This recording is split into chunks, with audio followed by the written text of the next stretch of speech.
Diriwayatkan dari sahabat Nabi bernama Anas ibnu Malik radhiyallahu anhu.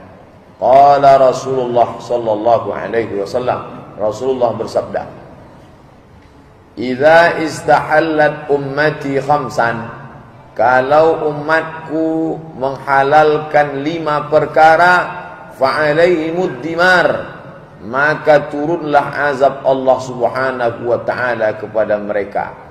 Ada orang berkeyakinan azab itu turun tak ada campur tangan Tuhan. Maka ketika azab terjadi, banjir bandang, tsunami, bumi bergoncang, dia katakan ini bencana alam. Orang yang mengatakan bencana alam itu sama dengan orang mengatakan Tuhan tidak ada. Maka alam ini terjadi dengan sendirinya, bergoncang dengan sendirinya, bertiup dengan sendirinya. Entah wartawan itu tak beriman atau dia tak paham, wallahu alam. Yang jelas kata itu selalu kita dengar di radio, di TV, ditulis di koran, bencana alam. Alam tidak menimbulkan bencana kalau tidak ada yang mengaturnya. Itulah beda orang beriman dengan tidak beriman. Maka kita yang beriman tidak mengatakan alam ini berjalan dengan sendirinya, tapi ada yang mengaturnya. Siapa dia? Inilah yang namanya ditulis di keliling masjid ini. Al-Jabbarul Mutakabbirul Khaliqul Bari'ul Musawwirul Ghaffarul Qahhar. Salah satu dari nama Asmaul Husna itu adalah Al-Mudabbir, dia yang mengatur alam semesta. La syamsu yanbaghi laha an tudrikal qamar. Matahari tak mungkin menabrak bulan, bulan tak mungkin melanggar matahari. Wa kullum fi falakin yasbahun. Semua berjalan di garis edarnya masing-masing. Nah, bila terjadi musibah itu, salah satu sebabnya hadis ini kita kaji malam ini. Idza ista'allat ummati, kalau umatku sudah menghalalkan khamsan, 5 perkara, maka fa'alaihimud dimar, mereka berhak, layak untuk dihancurkan Allah dengan berbagai macam ujian datang. Apa saja yang 5 itu? Inilah yang akan kita kaji malam ini insyaAllah. Selesai yang 5 ini, tausiah pun habis. Bapak ibu mudah ngitungnya. 1, 2, 3, 4, 5. Habis, selesai. Mau pulang sebelum itu, tak apa-apa. Yang pertama, apa dia? Idza zaharat tala'un. Kalau sudah muncul tala'un. Tala'un diambil dari kata la'nah. Orang suka melaknat, caci maki, sumpah serapah. Laknat lawannya rahmat. Laknat artinya ba'idun 'anir rahmah, jauh dari rahmat kasih sayang Allah.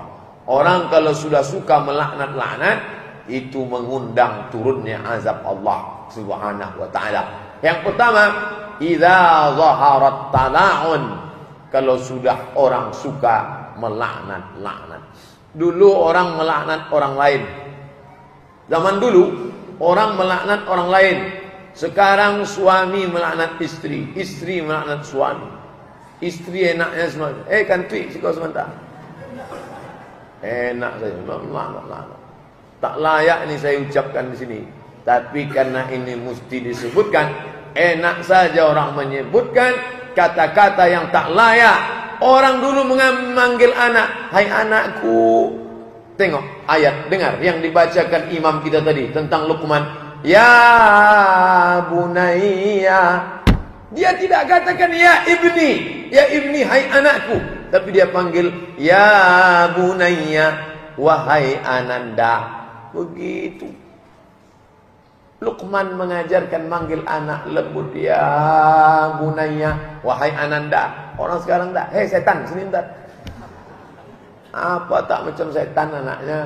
Bapak ibu yang dimuliakan Allah Subhanahu wa taala, kalau 5 ini dihalalkan Allah, kata Nabi, fa'alaihimud dimar, mereka akan mendapatkan kebinasaan.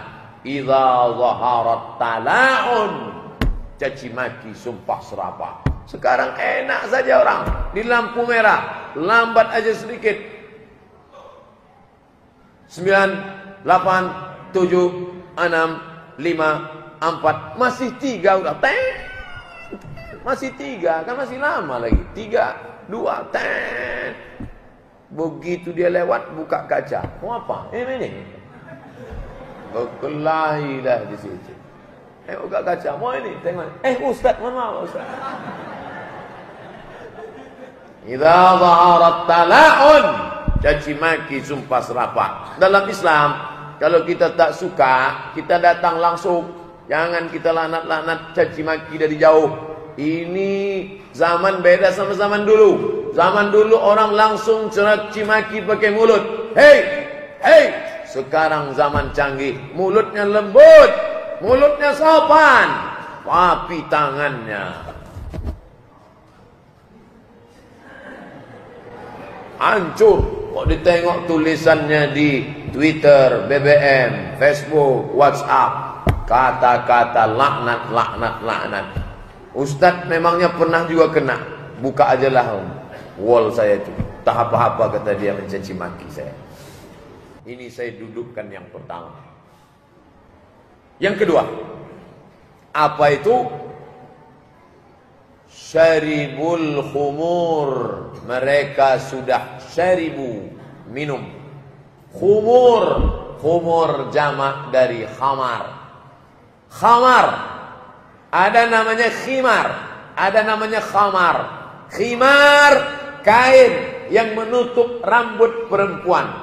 Kain penutup rambut itu namanya khimar. Sedangkan ini namanya khamar. Apa beda khimar dengan khamar?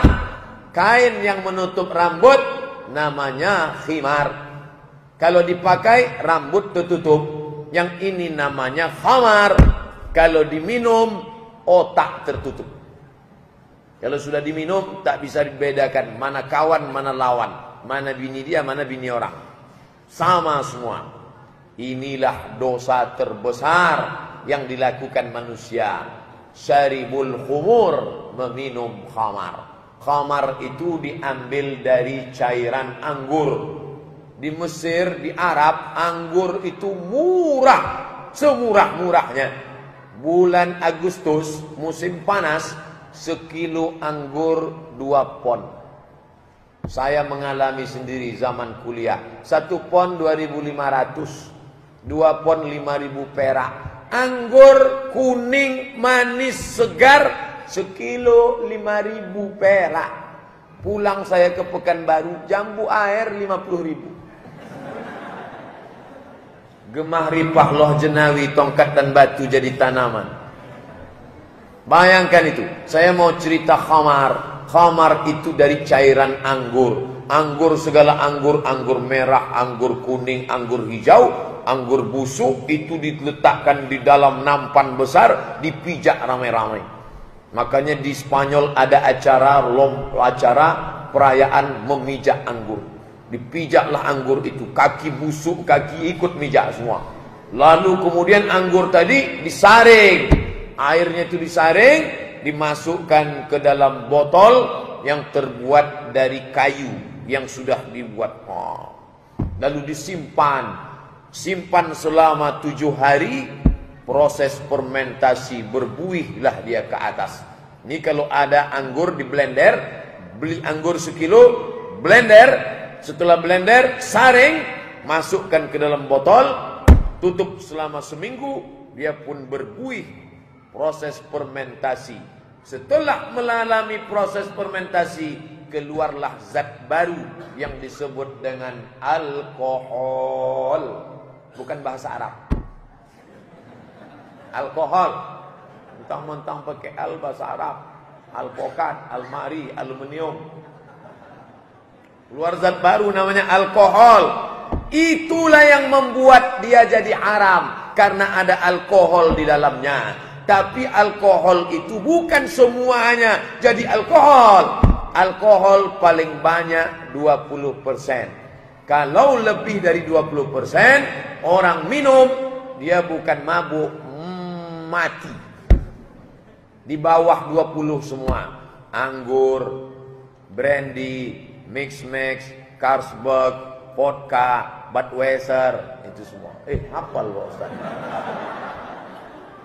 Itu semua udah saya tengok itu di mall, saya tengok mix berapa, Carlsberg berapa, vodka berapa, Budweiser berapa, Kamput berapa. Yang paling jelek mabuknya tua. Itulah yang paling jelek mabuknya, muntahnya berapa? Wah. Mabuknya, minumnya hari ini, mabuknya besok pagi. Ada orang mau beli tua pun tak ada duit. Ada. Akhirnya dibuat kopi. Buat kopi. Setelah itu masukkan spiritus ke dalam. Diminum. Masuk koran MX. 5. Minum khamar oplosan. Begitu diminum, langsung jantung terbakar, kepanasan, mencari es, mencari air, masuk ke dalam selokan parit. Mati. Inilah mati paling jelek. Matinya kenapa? Menyeruduk parit, mencari tempat sejuk, gara-gara habis minum kopi campur spiritus. Habis 2, masuk yang ketiga. Apa itu? Walabisul harir. Labisu, memakai. Harir, sutra. Pertama, suka melaknat, caci maki, sumpah serapah, kelahi tak tentu arah. Yang kedua, mengkonsumsi khamar, narkoba. Yang ketiga, labisul harir, memakai sutra. Memakai sutra ini 2 maknanya. Yang pertama, memang pakaiannya sutra. Laki-laki tak boleh, perempuan boleh. Laki-laki hanya boleh pakai sutra kalau mau usbu'ain. Usbu'ain, 2 jari. Mana tahu ada bapak ingin betul pakai sutra. Guntinglah sutra 2 jari. Tempel sini. Lewat dari 2 jari haram. Dulu kalau ditanya, Pak Ustadz, kenapa laki-laki tak boleh pakai sutra? Karena sutra pakaian penghuni surga. Kalau kau pakai di dunia, di akhirat tak pakai lagi. Kenapa tak boleh pakai sutra? Karena pakaian sutra pakaian orang-orang kaya, raja-raja Romawi, raja Persia. Kalau sudah kau pakai berarti kau mubazir. Orang miskin tak makan. Baju kokomu dari sutra. Di mana belinya nih? Di Cina. Tengok ada tulisannya made in China. Berapa harganya? 2 juta. Baju koko 2 juta. Padahal 200.000 ada bersera. Beli aja kain putih. Beli kain putih berapa meter, jahit. Tak perlu ukir-ukir banyak-banyak. Mana contoh kain putih yang tak diukir? Ini contohnya. Lihat kain putih. Kain putih. Tak usah sulam-sulam. Bapak-bapak yang bersulam bagus. Bukan saya kata tak bagus. Tapi baju koko sampai 2 juta. Sebentar-bentar. Kenapa bapak gini dari tadi? 2 juta nih, friend. Ini belum dicopot. Tengok nanti. Orang makan aja payah, dia pakai baju 2 juta. Dulu orang kalau ditanya, kenapa tak boleh pakai sutra? Pokoknya Nabi bilang haram. Ternyata setelah diteliti orang sekarang, ibu-ibu pakai sutra bagus. Karena pakaian sutra yang lembut, lemah, gemulai itu memicu pertumbuhan hormon feminin. Hormon itu ada namanya feminin, ada namanya maskulin. Ibu kalau pakai baju sutra, itu ibu makin feminin, makin penuh kelembutan, dan bapak makin sayang. Tapi kalau laki-laki pakai sutra, dulu sebelum pakai sutra dia galak, haram. Sini. Setelah pakai sutra, haram. Memacu pertumbuhan hormon feminin. Hati-hati. Maka ada adik-adik mahasiswa pakai sutra. Pak Ustadz, saya sudah tobat nih. Dulu saya pakai pakaian maksiat dosa. Tadi SMS-nya baru masuk, sorry. Gimana nih? Saya bilang 3 jawaban. Kalau disedekahkan, nanti dipakai orang, dosanya ngalir. Kalau dibuang, berdosa, tak boleh buang nikmat Allah. Yang ketiga, gunting halus-halus jadi kain lap. Kalau tak mau, bakar, hancur. Tapi kalau baju, selimut, kasihlah ke perempuan, bagus sebagai sedekah. Tapi kalau sutra untuk laki-laki, tak ada tawar-menawar. Di samping ini perbuatan mubazir. Innal mubazirina kanu ikhwana syayatin. Orang yang mubazir, saudara setan. Ini sekarang pakaian sutra. Oh, artis-artis pakai sutra. Orang kaya pakai sutra. Sutra bukan hanya sebagai pakaian, tapi dia sudah menjadi high style. Style, gaya, high. Gaya tingkat tinggi. Kalau mau melihat orang dari pakaiannya, menengok status orang dari pakaiannya. Ini yang mau kita undang nih siapa ini? Ini ustadz terkenal nih, hebat nih. Yang pertama ditengok pakaiannya. Gimana pakaiannya? Ah, tak ada sulamannya, tak hebat nih.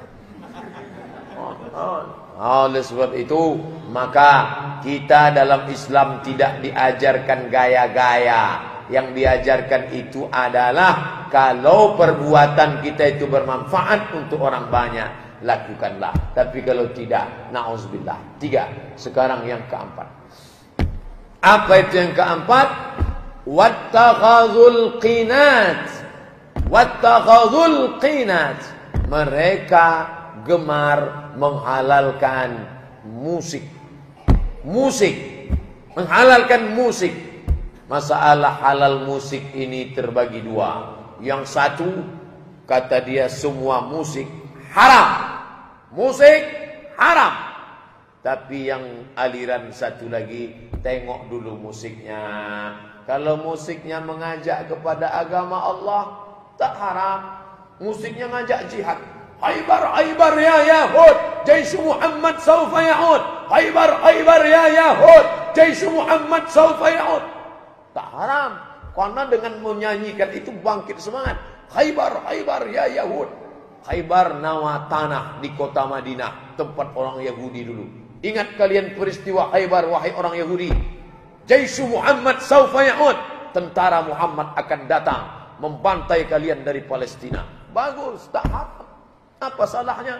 Atau syairnya, syair jihad, syair barakallahu lakuma wa baraka alaikuma wa jama'a bainakuma fi khair. Bagus, tak salah.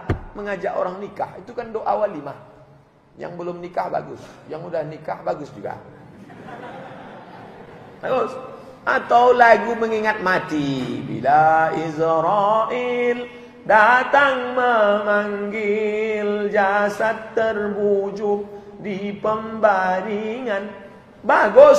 Lalu yang disebut mereka memakai menghalalkan musik. Musik yang membawa kepada maksiat. Keong racun, kucing garong, cinta satu malam. Cinta satu malam itu kumpul kerbau, kumpul kebo. Mana ada cinta satu malam? Cinta satu malam. Cinta satu malam itu 2 saja. Kalau tidak zina, kumpul kebo, nikah mut'ah. Aku nikahi engkau dengan mahar 50.000 dari jam 5 sore sampai jam 5 subuh besok, tunai. Syiah itu, na'udzubillah.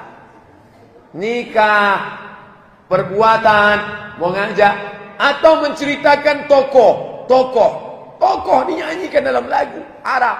Contohnya lagu Isabella. Adik-adik, anak muda atau bapak-bapak yang suka lagu Isabella, itu jangan lagi, karena itulah raja, ratu dari Spanyol, nenek moyang Juan Carlos, raja Spanyol sekarang. Dia itulah yang paling kejam, memotong kepala orang Islam. Kalau orang Spanyol mau tetap Islam, usir dari Spanyol.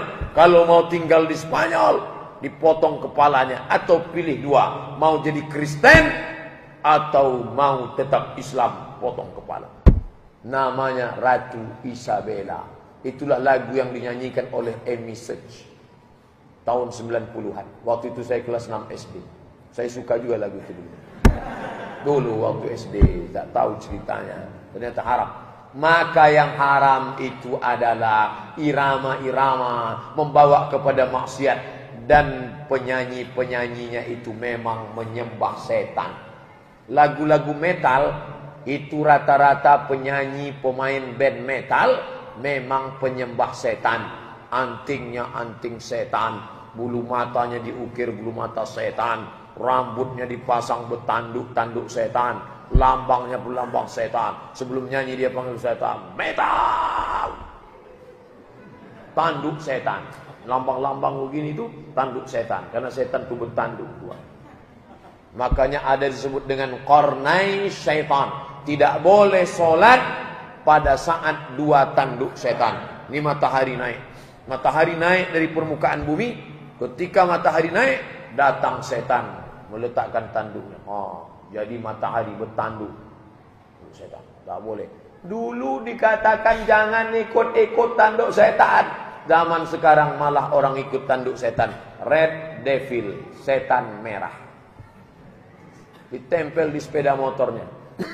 Saya tengok motor merah, pas di depan saya tengok red devil, hampir saya tabrak lagi.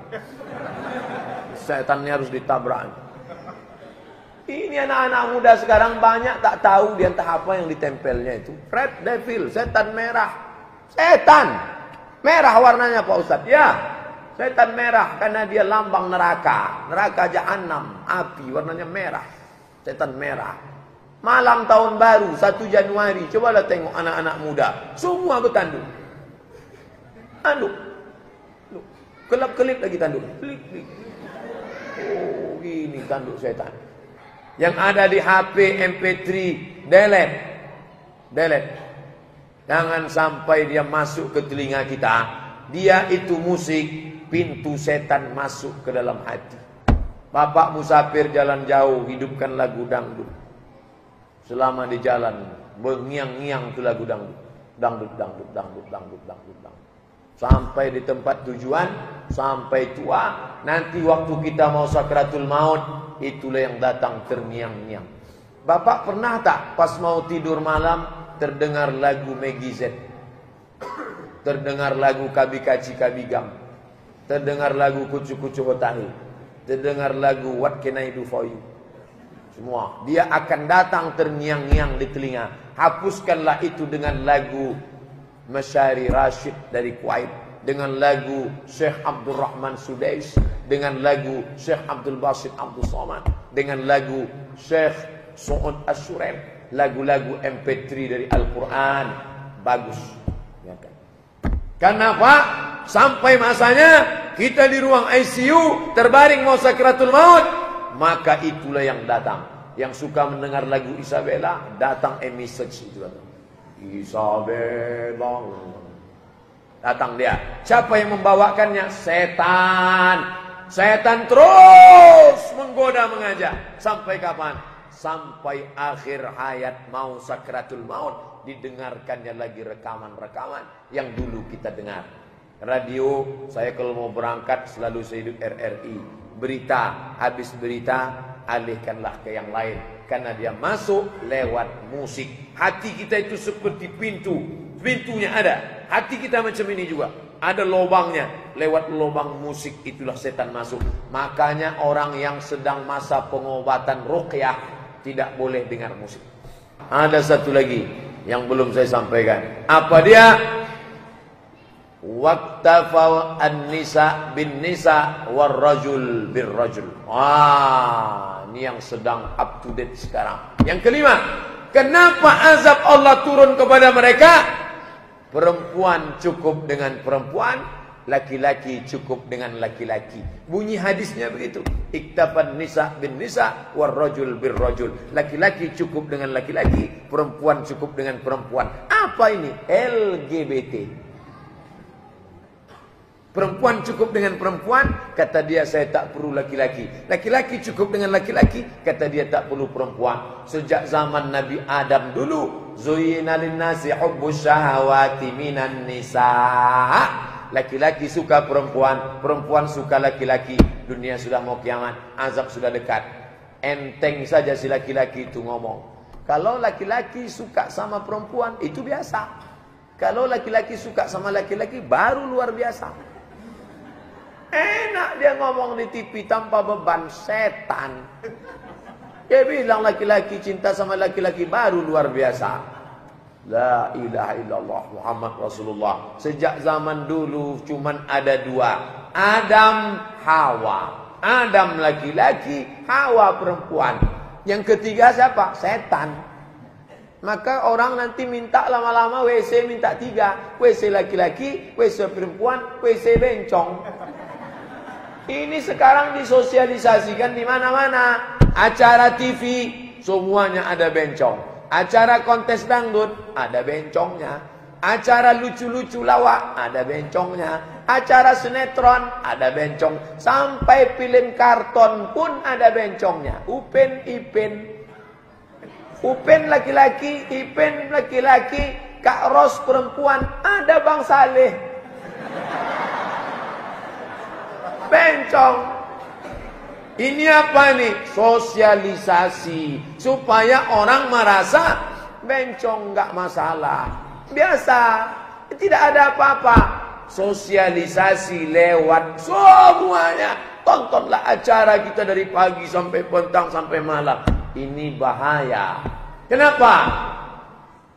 La'anallahul mutasyabbihin minar rijal bin nisa. Allah melaknat laki-laki yang menyerupai perempuan, perempuan menyerupai laki-laki.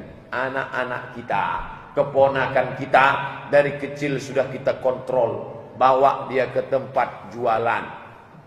Nama anaknya siapa? Muhammad. Pilih apa nak? Mobil-mobilan. Bagus. Anaknya siapa? Fatimah. Pilih apa nak? Boneka. Bagus. Tapi kalau namanya Abdul Somad, nanti sebut nama orang tersinggung. Namanya Abdul Somad, pilih apa? Pilih Masa and the Bear. Boneka. Oh, jangan. Jangan semua selera kemauan dia diperturutkan. Kenapa? Dari kecil harus dididik. Masukkan dia sepak bola, masukkan dia karate, masukkan dia judo, supaya dia dibentuk. Mungkin awal-awalnya dia tidak. Kebetulan pelatihnya itu tegas. Hai! Hai! Katanya. Apa-apa untuk tahap pertama. Yang penting dia terus setiap hari. Ternyata sudah banyak contoh kasus. Kalau dia terus dididik, dia sembuh, sehat. Masukkan sepak bola. Dan orang tua tak lupa mendoakan kepada Allah Subhanahu wa ta'ala. Zaman Nabi bagaimana? Zaman Nabi dibawakan seorang laki-laki. Utiya bi rajulin qad khadaba yadayhi. Nabi dihadapkan seorang laki-laki yang sudah memakai inai di tangannya. Inai. Yang tak paham inai pacar. Daun merah-merah. Ma balu hadza, kata Nabi. Ada apa nih? Kenapa dia? Tengok Rasulullah. Dia tangannya sudah dia pakai inai. Ini menyerupai perempuan dia ini. Kata Nabi, bawa dia ke Naqi. Nufiya ilan Naqi. Dia diasingkan. Kalau dia hanya baru sekedar melambai, menyerupai perempuan, asingkan dia ke Naqi. Direhab, disehatkan. Karena dia masih mengatakan, saya ini sebenarnya perempuan, tapi masuk dalam casing laki-laki. Dianggapnya malaikat salah masuk.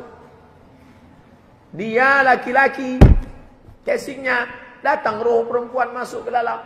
Makanya kata dia, Eke perempuan nih. Ini yang merusak ini. Yakinkan dia, kamu laki-laki. Buat acaranya namanya Be a Man. Jadilah seorang laki-laki. Dulu ada di TV acara Be a Man, tapi malah justru mengikuti acara bencong. Bencong pesertanya. Malah pembawa acaranya jadi bencong. Tidak menyehatkan. Oleh sebab itu, kalau hanya baru sekedar melambai, diobati. Tapi kalau sudah sampai homoseksual, semua bencong itu homo. Kalaupun dia bisa kepada perempuan, berarti dia punya dua, biseksual. biseksual, ACDC, kanan kiri oke. Ini bahaya. Maka kata Nabi SAW, hadis riwayat Sunan Abi Daud, Sunan Ibni Majah, Sunan At-Tirmidzi, 3 kitab Sunan. Man wajadtumuhu, kalau kamu dapati, man ya'malu amala qaumi Lut, kalau kamu dapati ada orang melakukan perbuatan umat Nabi Lut, faqtulul fa'il wal maf'ul, hukumannya hukum pancung, hukum bunuh, baik pelakunya maupun objeknya, baik yang jadi laki-laki maupun yang menyamar jadi perempuan, karena bencong itu terbagi 2, bersikap laki-laki, bersikap jadi betina perempuan, dua-duanya dihukum pancung, halal darahnya. Begitu dalam hadis Nabi sallallahu alaihi wasallam. Ini bukan main-main. Penyebaran HIV AIDS terbesar di dunia melalui perbuatan homoseksual. Sebenarnya ini cara Allah ingin menghancurkan orang kafir. Orang kafir itu dihancurkan Allah Ta'ala dulu. Fa arsala alaihim tayran ababil, tarmihim, dilempar mereka bi'ijaratin, dengan batu, faja'alahum ka'asfim, mereka seperti daun yang dimakan ulat. Dulu begitu. Sekarang Allah kirimkan virus, namanya virus HIV AIDS. Ini untuk orang kafir. Jangan sampai orang Islam ikut mengambil virus ini. Ini virus diciptakan Allah untuk orang kafir. Orang Eropa, orang Amerika, orang Spanyol itu akan binasa seperti daun yang dimakan ulat karena terserang virus. Digerogoti sel darah merahnya, sel darah putihnya, akhirnya dia tinggal kentut sama tulang. Na'udzubillah. Yang lebih bahayanya ini merusak Islam. Di Jogja mereka buat pula pesantren bencong. Saya khawatir nanti muncul pula ustadz bencong. Na'udzubillah. Mereka mau buat fikih bencong. Bagaimana kalau bencong mati? Udah banyak yang nanya ke saya, Pak Ustadz, kalau bencong mati nanti firlahu apa firlaha? Ya firlahu. Bagaimanapun melambainya tetap firlahu. Karena definisinya man lahu zakarun fahuwa muzakkar. Siapa yang punya zakar maka dia laki-laki, baik hidup maupun tak hidup. Itu definisinya. Maupun udah dipotongnya, dioperasinya, maka dia tetap laki-laki. Nanti kain kapannya kain kapan laki-laki. Kalau mau ditulis pakai bin, bukan binti. Enak aja. Cuman pakai lipstik 2 kali jadi binti. Ini mesti dipahamkan. Tidak ada itu dikatakannya ini pemberian dari Tuhan. Tidak. Apa itu yang dimuliakan Allah Subhanahu wa ta'ala. Maka kata Nabi, kalau sampai yang 5 ini, idza ista'allat ummati khamsan, kalau umatku menghalalkan yang 5 ini, fa'alaihimud dimar, maka mereka sudah menghalalkan kebinasaan. Diturunkan Allah Subhanahu wa ta'ala. Abdul Somad menyampaikan ini supaya jangan sampai menimpa kota kita yang kata Pak Camat tadi, kota metropolitan yang madani, yang katanya mau meniru kota Al-Madinah Al-Munawwarah. Mudah-mudahan selamatlah kita dari azab ini insyaallah. Amin ya rabbal alamin. Yang baik-baik datang dari Allah, yang tak baik dari hamba Allah yang dhaif.